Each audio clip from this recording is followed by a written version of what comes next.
छई हिरनी के चाल गे गलिया में दिल छौ डीजे धनुराज में दिल छौ मालवा एक्सप्रेस के शानदार प्रस्तुति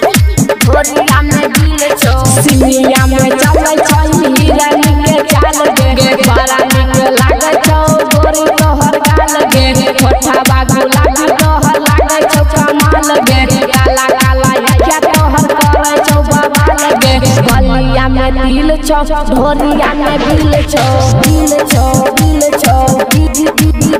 छौ गदरल जवानी तोहर या बिले सिल छौ गदरल जवानी तोहर या बिले सिल छौ दिल छौ दिल छौ दिल छौ डीजे धनुराज गदरल जवानी तोहर या बिले सिल छौ गोरे गोरे टेंगारी देखाबै छई गे छौरा सबके मायना दही लाबै छई गे छोटे छोटे कपड़ा जब पेरै छई गे सबके गोरी तरसाबै छई गे गलिया में दिल छौ ढोलिया में दिल छौ दिल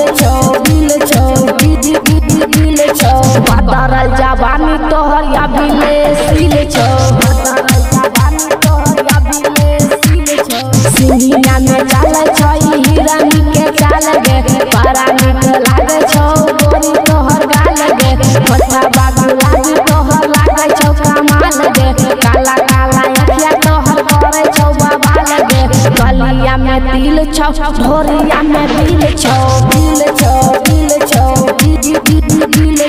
गदरल जवानी तोहर या बिले सिल छौ गदरल जवानी तोहर या बिले सिल छौ दिल छौ दिल छौ डीजे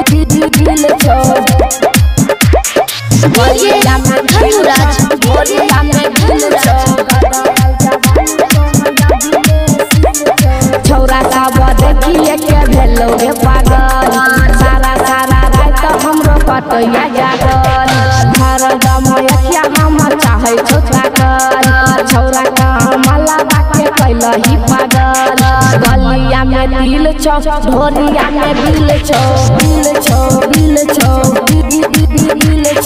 गदरल जवानी तोहर या बिले सिल छौ गदरल जवानी तोहर या बिले सिल छौ सिनिया में चलै छई हिरनी के चाल गे बड़ा निक लागे छौ गोरी तोहर गाल गे होठा गुलाबी तोहर लागे छौ कमाल गे काला काला अखिया तोहर करे छौ बवाल गे गलिया में दिल छौ ढोलिया में दिल छौ